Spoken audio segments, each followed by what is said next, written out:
Hey, it's good to have you back with us again today. We're just out in the woods here on this crisp Saturday morning. The temperature is around 38, 37, 38. It's overcast. We've had a lot of rain the past couple days. The streams are up. I don't know if you guys can see the one behind me, but they're up a little bit, not a whole lot. Today I came out to, I got a new project going on. I made me a teepee out of a piece of canvas tarp. I cut it out last night. I'm gonna try to, still got a lot of finishing work to do on it, but I'm gonna try to set it up today just to get familiar with the setup. I thought I'd bring you guys along. I did bring some stuff to have some hot chocolate. Maybe this time, guys, we'll get it on camera. So we're looking forward to that. But what we're gonna have to do is cut some poles to set up our teepee shape, and then we'll get that started and wrap the canvas. If it all goes well, I'm gonna try to start a fire inside of it to see how well the smoke flaps work. Guys, this is not gonna be like a traditional Native American teepee. It's more of a modified version. I've done a little modifications that I liked a little better as far as putting smoke flaps and doing it the traditional way with more than just one pole. The way they originally done it was they went around the edges of the teepee and put grommets in or tie downs so they could be staked all the way around, and then they just went in the center with one pole. But I'm trying to do mine a more traditional way with 3 to 6 poles. I cut 6. I'm gonna try that and see if that's enough. If that's not enough, I'll cut a couple more, but I'm gonna start building it now. We'll start with the 3 initial poles, and then we'll add to it as we need to. All right, here's what we got so far, guys.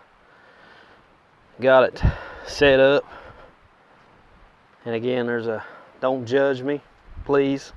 First time ever setting up a teepee. I can get a little bit more length, or I should say real estate on the inside by spreading that out, but I'm just trying to get a feel of what I'm gonna have to do to set this up before I actually use it to camp in, which is a plan of mine. But I'm gonna dye this thing eventually, Lord willing, and make it a brown color is my plan. But here's the inside. Not too bad. It's plenty big enough for one person, maybe 2 after I spread it out. And this modified version does compromise on the height, but it gives you a lot more room on the inside. What will happen eventually is this right here will be my smoke flaps. I got one on each side. This will be a lacing part over top of the front door, which I will have a door here.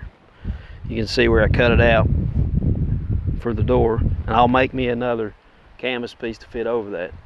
This will be laced together, and down on the bottom under the door there's a place that will be laced together. So this will all be closed. Be a door here.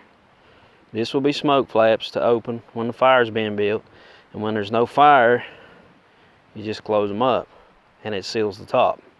But you still have ventilation up here so condensation doesn't set up. So this is pretty cool, guys. This is the way the Native Americans done it, but this is more of a modified version.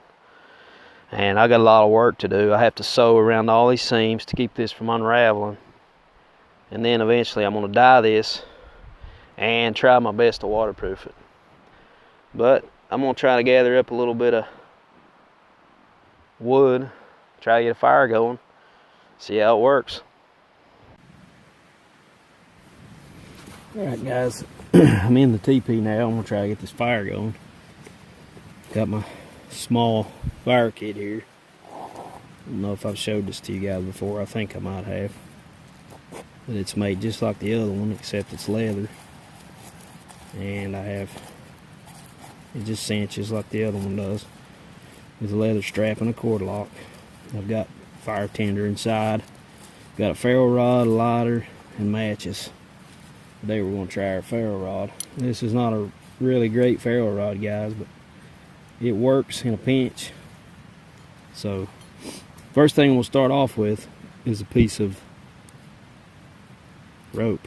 I'm just going to fluff it up a bit, and this should take a spark a whole lot quicker than anything else I've got right now. And then as soon as this catches, I'll add some of this birch and then some of these smaller twigs I've got over here Let's see what we can do here, guys.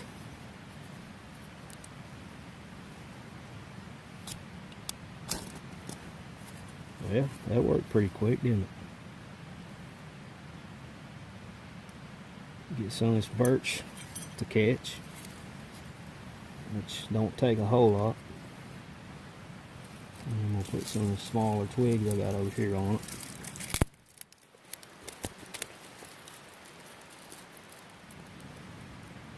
I'm gonna hold them up off of this fire a little bit to try to get them to catch. Because if you just throw them down on there, guys, it just chokes the fire out.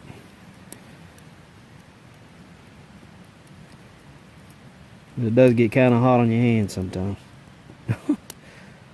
Which goes without saying.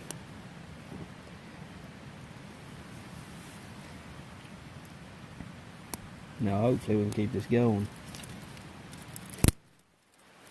And I hope this thing lets the smoke out enough to, we're not going to die. It's not wanting to start, guys.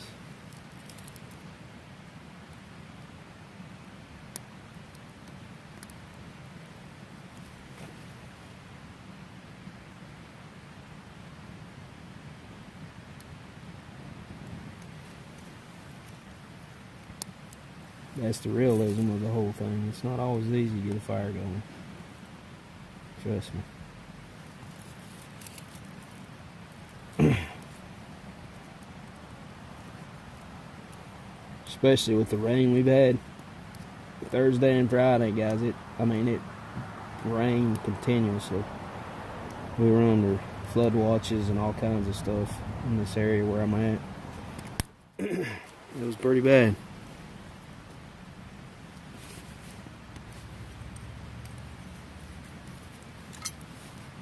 So it's hard to find anything dry enough that's going to burn anyway.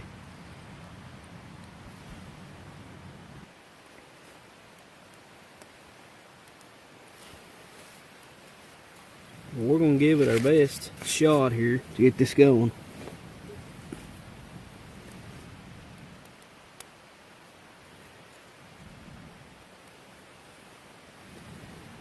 I'm going to go ahead and put my water on.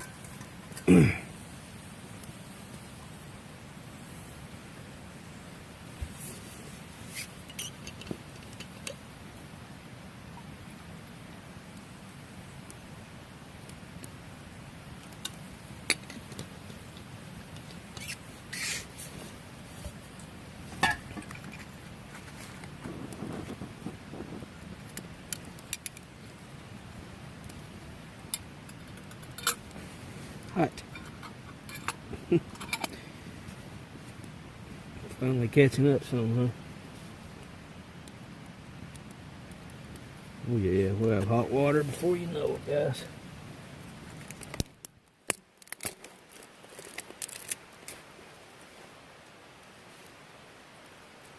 Hot chocolate time.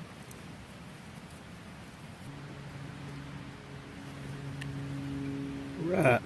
We've got steam coming off of water here, guys. Just struggling really bad keeping this fire going. So I'm gonna go ahead and put my hot chocolate in here.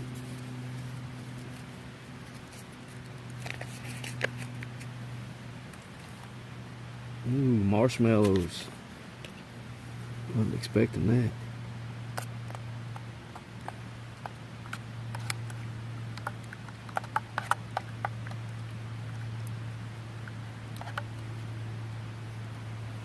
This, guys, is a spoon / fork that I made. I took a couple old stainless utensils we wasn't using around the house and I welded them together in the center.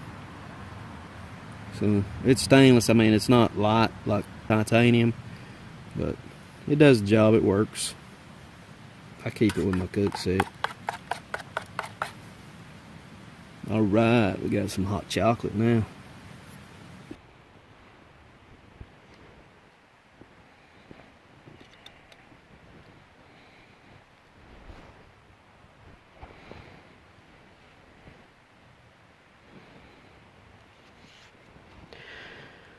Overall, pretty successful test, guys. I mean, I got it set up. I mean, there's some things I could do better with the setup, get a little bit more room on the inside. Got somewhat of a fire going, enough to warm up this water anyway. And the smoke ventilated really well, or chimneyed well, however you want to say it. So, you know, I'm happy. Just little tweaks here and there in the future, Lord willing, when we set it up to camp in. Some more tests. I'm gonna have to go around the bottom and put some tile points so I can get it a little tighter. You know, just around the perimeter after I sew it all. Which that's gonna take some work, but I don't mind at all. Guys, I really appreciate you coming. Let's try out this hot chocolate. That's good. Real good. Can't go wrong with Swiss Miss. That cup feels good too. What a good time we had today, guys. Just getting out and enjoying the nature. Nothing around, just me and nature and God. That's the way it's really good. And you, thanks for coming. Oh yeah. It's good hot chocolate. Successful, I think, guys. I really do. You know, once I get it down pat on how to get this thing set up right and get the flaps sewed up, and well, they don't actually sew up. You have to put them together in the field, and I'll show you guys that in the future, Lord willing, how that works, and make me a door for the front. I'm happy with it, guys. I've been wanting to do this for a while. I finally got me a tarp, so found me a pattern online, cut it out, and I like it. Sure do. Sure do. I believe we can make it work. Thanks for coming, guys. Have a blessed day in Jesus' name.